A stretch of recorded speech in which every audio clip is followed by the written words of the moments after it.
Seches Kiddushin Daf Mem Aleph. We begin the second parak of the Masechta, Parak Ha'ish Mekadesh, which introduces the topic of shlichus, making a messenger to create a Kiddushin. The Gemara will get into the general concept of Kiddushin and how we know it in four different areas of halacha. How we know it in Hilchos Kiddushin, how we know it in Hilchos Gerushin, that is divorces, how we know it in Truma, that you can have someone separate Truma for you, and how we know it in Korbanos, that somebody could make a carbon for you, specifically carbon Pesach. So let's begin.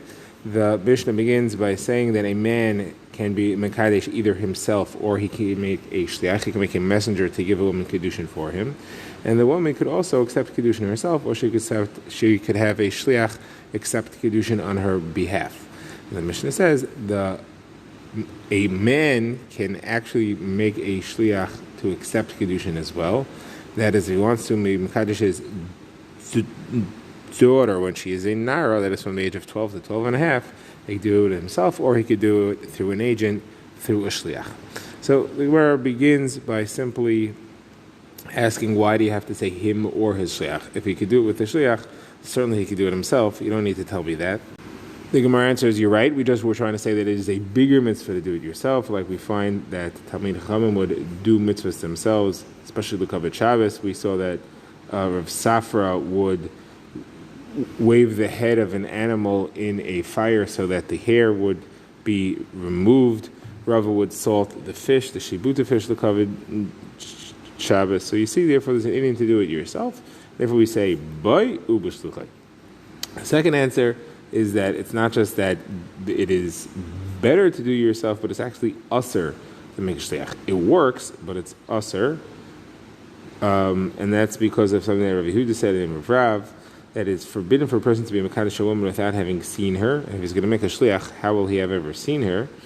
And the reason that it's a problem is because he may be disgusted by her once he's married to her. If he hasn't seen her to make sure that he finds her agreeable, then he'll be married to someone who he's repulsed by, and that would not be ben adam l'chaveroi, to say the least. And it would be a violation of the ahavta l'reacha kamecha. You should love your fellow like yourself. Now, what was Rav Yosef referring to then when he said that it's a greater mitzvah to do it yourself? It's not a greater mitzvah to do it yourself. It is the only way you're allowed to do it yourself. So on that, the Gemara says he was referring to the second half of the Mishnah where the woman can make a shliach. On her, we don't say that she's obligated to do it herself. She can have a shliach do it for her because we're not worried about her being repulsed by her husband. Like we say, women often have an expression, they say, Tav l'meitav tandu mi l'meitav armu, it's better to be two bodies than to be one body.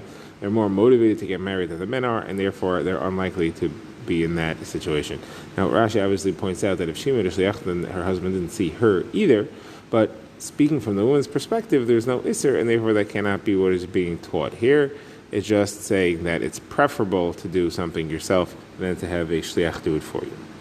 Now, the Gemara moves on to the next part of the Mishnah where we saw that a man can be Mekadesh, can accept Kiddushin for his daughter. It says when she's a Nara.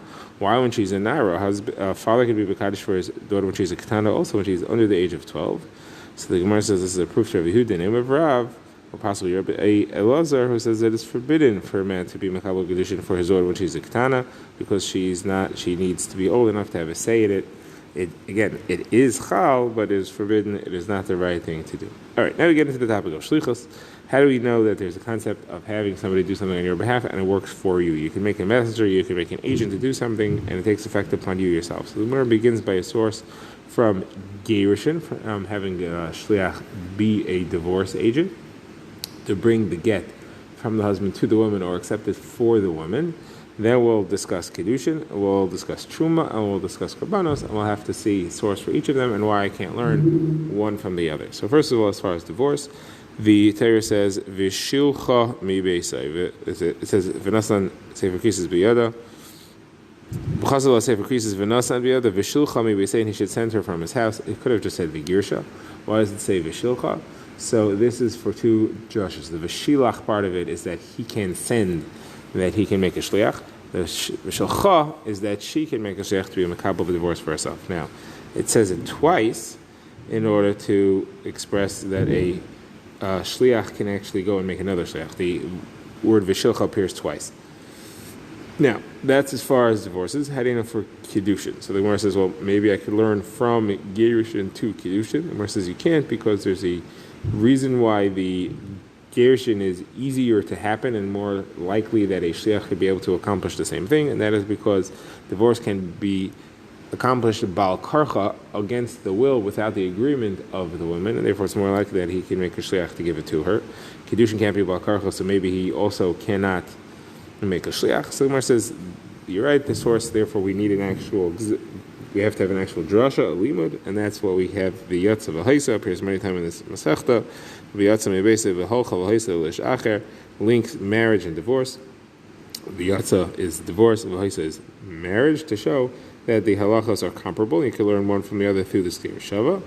And just like Yitzia, just like divorce happens through a shliach, Kiddushin or Kol Havaya happens through a shliach as well. Okay, so the Gemara says, now how do you know that you can make a shliach to take truma for you? Now where do you see that? The Gemara quotes a Mishnah says that someone who says to his shliach, go take truma for me from my crops, and that person has not been told how much truma the man wants to give. The halacha is that truma can be any shear. There's no minimum amount. So how much should he give? So the Mishnah there says there are generally three ways, either 1 out of 40, 1 out of 50, or 1 out of 60. 1 out of 40 would be the generous approach, 1 out of 60 would be the stingy approach, 1 out of 50 would be the middle approach. And he should do 1 out of 50, which is the middle, it's like the average. Now, if he did more or less, if he did 140 or 1 out of 60 and the person was upset, the truma is still chal, and the reason is because he has the right to say, I assessed you as being the type of person who wants to give this amount. So again, there we see that there's a concept of shlichus by truma, but what is the source for it in the Torah?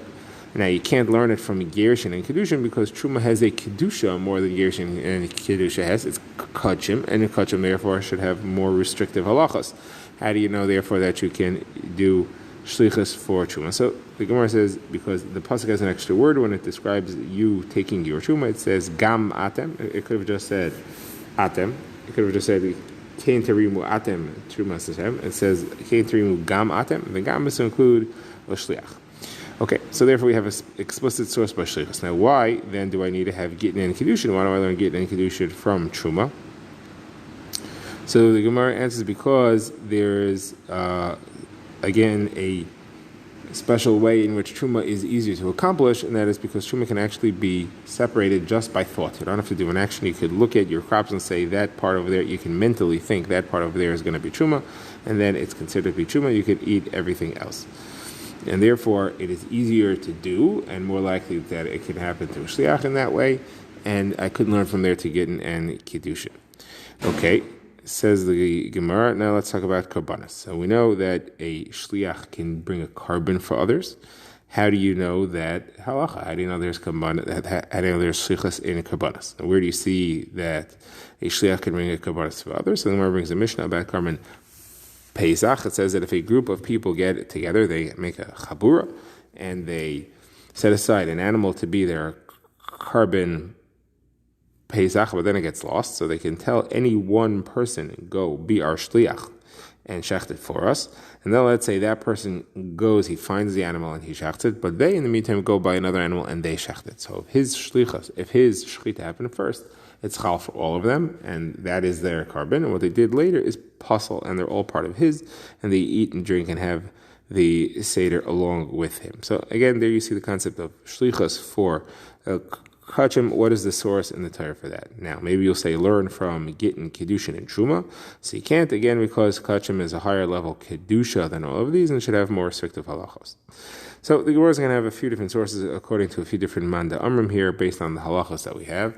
So the Gemara's first approach is Rabbi Yeshua ben Karcha, who says that you have a source from this from the Torah's description of karbanos Pesach. It says, "V'shachta oisek al Kal Yisrael ben harbayim." All of Kal Yisrael should shechta the carbon on the afternoon of Erev Pesach, and obviously they can't all do it. They don't all do it because you have groups, and therefore that itself is the concept of shlichus, that one of them performs it for everyone else. And there we have the halacha, which we call shlichus adam k'maisoi. A shliach is like the individual himself. Now the Gemara asks, why don't you just say it by kachim and can learn the other ones from there, getting Kiddushin and Truma?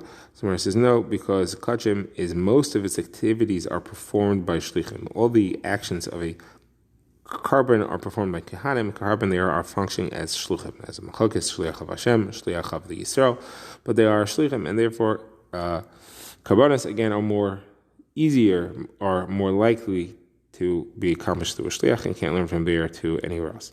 So now the Gemara says, okay, we've shown each individually why we can't learn one from the next. Why don't we learn some halacha from a combination of two other ones and all the pirchas that we said? So you'll have you'll learn from one thing, and then you'll say, well, no, because it has this strength, this way in which it's easier for it to be accomplished, and I'll show from something else that is not a factor. So the Gemara says, okay, which one would you like to learn from the others? So let's go through the list over here. If you want to say we should learn kachim from the others, we always said you can't do that because kachim has more kedusha. So you want to say learn divorce from the other ones. So that you can't do because the other ones all in some aspect can be accomplished through machshava. That is, there is something about karbanas that can be performed through machshava. You can appoint a carbon, you can have an animal be a carbon through machshava, and you can also passel it through just plain thought. The Gemara does not address Kiddushin, probably because Kiddushin itself is learned from divorce, and therefore there's no way to learn divorce from Kiddushin. So now the Gemara says, okay, so you couldn't learn carbon from any combination of the others. You couldn't learn divorce from any combination of the others. What about Truma? Could you learn that from a combination of the others? So the Gemara says you should be able to. So the Gemara says, yes, you are able to. So why then do we need the pasuk of gam atem? What is the gam for? So the Gemara says it's for a different drasha. Rav Yanai says that that the shliach that you make can only be a b'nei bris, cannot be an akum. So the Gemara says, but I have a different source for that halacha. Rabbi Chia bar Abba says in the name of Rabbi Yechanan, you learn it from the fact that we have that you can't have an eved be a shliach to be makabel a get for a woman from her husband because he himself is not in the parsha of Gittin or Kiddushin. Since he's not relevant to it, he cannot be a shliach to do it for others. So you can see that here also. You can't have the guy do truma for you. So when it says, no, there is some shaykhs of the guy to do truma, even though he himself is not commanded in truma. If a guy separates truma, it counts as truma, and it is all the halachas of truma. And the work of a mishnah, or a kusi that take truma. Their truma is truma.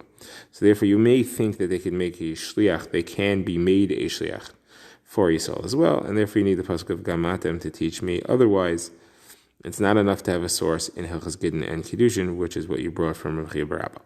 So the Gemara says, now that's good, but what about according to Rabbi Shimon? Rabbi Shimon holds that a akum cannot make his truma. If he separates truma, it's not real truma. If it gets mixed into other foods, it's not a problem. The Gemara quotes the Mishnah where you have that machlokes. Tanakama says if a kechavim separates truma and it gets mixed in, it's a problem, and you have to take chaimish on it. You have to add an extra fifth to redeem it. And Rabbi Shimon says no, there's no issue. So why do you need, again, the gam from gam atem? So the Gemara says you need it because the atem excludes things. And you would think that it excludes a shliach as well. And therefore you need gam to include a shliach. Where do you see that atem excludes things? So the Gemara quotes a drasha. We say atem means you and not your aris, not your sharecropper, you and not your partner, you and not your apotropos, which is your legal guardian, representative. You and not anybody who's taking truma from your things for you without your knowledge. So all these things are excluded. You may exclude a shliach as well. Therefore, you need the gam to include a shliach.